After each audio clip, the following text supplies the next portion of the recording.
Hey everybody, I got something very cool to share with you today. It is a topic that I came up with when speaking with a few of the people that I've interviewed on Big League Film School and some of the presenters that have been and are coming on to the CineSummit. It kind of repeated itself, and I realized, oh, this is something that's very interesting. Basically, it's about how to come up with ideas, looks for your filmmaking, and etc. I mean, this is kind of like something that's I don't think anybody really focuses on. But you know, when you want to do something beautiful, usually it's like, okay, well, where do we come up with these ideas? Where do they come from? Where you want some inspiration, and there's so many ways to go about it. But basically, let's dive in here. I want to show you some of these. What I'm trying to get at here. This guy named Adam Patch that was interviewed at on the blog at Big League Film School. You'll see them. I mean, look at his work. I mean, it's just ridiculous, right? I mean, you can tell that they have a definitive look all the time. Every time is like an amazing concept going on.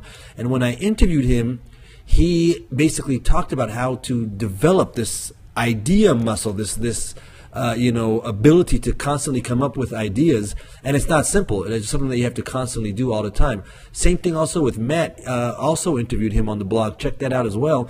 And he also said the same thing, but he talked about more from a standpoint of lighting and how things look. So that when somebody tells you, hey, I'd like to light this scene, and the scene is about XYZ, you've already in your brain have all kinds of what I think he called it a visual library. So yeah, check out that interview with him as well, and you'll hear more about it.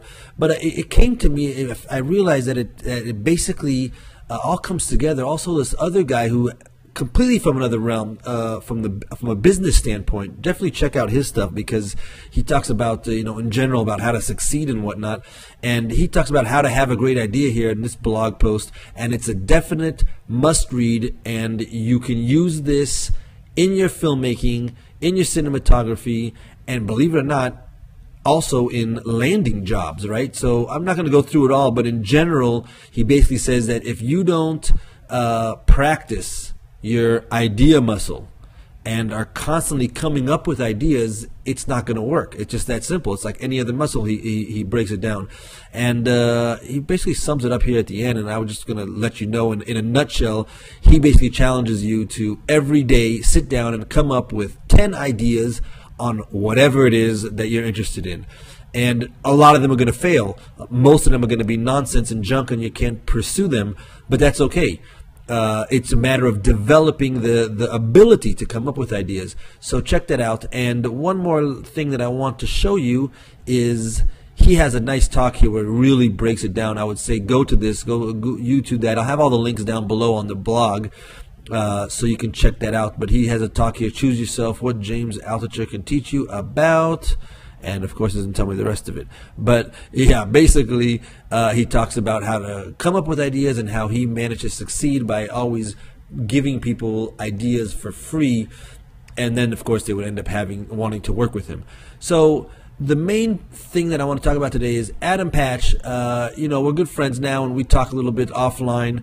And I asked him, I said, I'm trying to come up with ideas, and where would you recommend that I go to stir those juices and start to come up with ideas? So that's basically what I'm doing here right now. Is I'm going to show you these sites that he recommended me to go, and I'm sure there's hundreds more, and I'd be happy for you to list them down below.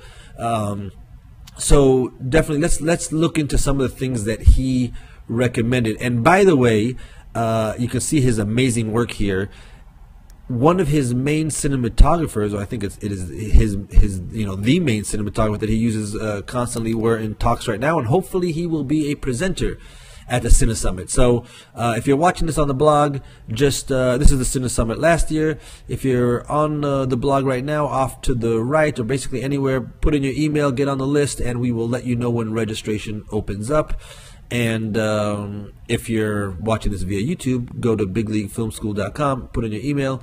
we will get you on the emailing list for when registrations opens up for the next CineSummit, which is coming up very shortly. Matt Workman also will be presenting, if you didn't know, and hopefully Adam cinematographer, because this guy's got amazing work. So on to what some of the sites that Adam personally goes to come up with his ideas, which I thought was amazing that he shared them with me.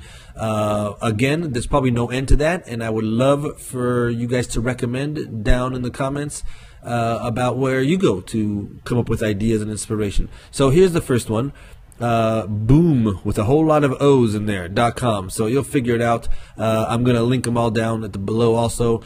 I won't go into any of them extensively. I just want you to see some of what, he uses to come up with ideas. And it could be an idea for how to light something. It could be for a concept altogether. It could be for angles, for whatever. So this is one side. I see it's got a lot of categories up on the top: film, photo, music, design, projects. You'll go through them yourselves and enjoy. So that's the first one. Another one here I see is fastcodesign.com. So if we scroll through this a little bit, you can see all kinds of crazy. I'm just looking at the images just to kind of spark my ideas. I mean, even look at this one right here. This could very well, you watch this and you say, you just see this and you say to yourself, hey, wait a minute, that could be great. Something similar, a concept, so it could really just get your ideas going on, like I said, on framing. Here's a beautiful kind of image and style that you might want to use for something that you have coming up, an upcoming project. So yeah, let's just keep going on to the next one. Contemporist.com. It's amazing where you can get the inspiration. Maybe you thought this would all be film related and whatnot, but I mean, as you can see, what is this one? This site looks more like it's all about architecture, design, and whatnot. But of course, you can come up with some crazy ideas. I mean, look at that right there. If you want to do something with some visual effects, I mean, that could be insane right there. Yeah, and again, let's see what's next, because we got some amazing things here. So it's only like 3 or 4 sites, but just these alone will keep you busy forever. And we're in the architecture. I see category here. So there's plenty of other categories you can check out there. This one looks really cool. It's Nice That. What an interesting blog name. But same thing. Go through it, and you'll come up with the some crazy stuff that they have going on here, and it could really get you going. Another one is I have no idea how to say this. Hongkiat.com. Again, all these categories that you can go through. I'm just gonna, I love this first post that just happens to be here. 50 great photographers you should know with portfolios. And if you scroll through this, I mean, look at some of this stuff, right? Photography is obviously an amazing place to start to come up with ideas. I mean, that could be a whole concept right there for a future video if somebody wants to borrow that kind of a piece right there. That could be insane. Yeah, wow. I mean, this is craziness. But these are great sites. He did mention that this is good stuff for like coming up with ideas. Obviously, you can use it for whatever. But he said if you're looking for like a really, really specific look that you already know you want, not like you're not trying to come up with an idea, but you already know you want something. For that, you can go to stock photos and maybe find something that matches. But that becomes kind of like a goose hunt, and you might find it, you might not, and it gets. You can spend hours trying to find that image that really says what you already have in mind. And then also for lighting, he mentioned just watching movies. If there's a movie you really like and you like that style, you like the feel of it, then that could be a place for your inspiration for how you want to light something. But for coming up with ideas, I think these are some amazing sites that he recommended. And that's it. Just wanted to share that with you guys. And I think it's an invaluable. When he sent me this list, I said, holy cow, this is great. I mean, it really gave me a nice jump start on places to go. And like I said, I know everybody has their favorite places. If not, great, start with these. If you do have yours, once again, share it down below. Make sure to sign up to the blog, and we will let you know when the next summit is coming up. So yeah, get on that list, and we'll see you there. Take it easy.